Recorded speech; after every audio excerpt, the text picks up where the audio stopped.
Hi friends, CM Revanth Reddy గారికి ముందుగా నమస్కారం చేసుకుంటున్నాను. ఎందుకంటే డిఎస్సి సిలబస్ చాలా ఎక్కువగా ఉంది. నాకు 3 పిల్లలు ఉన్నారు. ఆల్రెడీ పిల్లల్ని చూసుకొని చదువుకోవడానికి చాలా ఇబ్బంది అవుతుంది. టెట్కి డిఎస్సికి మధ్యలో టైం 20 days ఉంది సార్. మీ కాలు నొక్కుతా సార్, మీకు దండం చేస్తా సార్. డిఎస్సి పోస్ట్పోన్ చేయండి సార్, మీ కాలు నొక్కుతా సార్.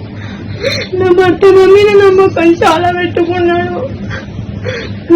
నమ్మకాన్ని మమ్మ చేస్తున్నాను అనిపిస్తుంది సార్, బతకాలనిపిస్తలేదు నాకు. ప్లీజ్ సార్ పోస్ట్పోన్ చేయండి సార్, మీ కాలు నొక్కుతా. మా ప్రయత్నం చాలా చేస్తున్నాం కానీ మీరు అంతా టీఆర్ఎస్ వాళ్ళు చేపిస్తున్నారని అంటున్నారు. అదేమి లేదు సార్, సొంత ప్రయత్నంగా చేస్తున్నాం సార్. మీ కాలు నొక్కుతా సార్, టీఎస్సీ పోస్ట్పోన్ చేయండి సార్.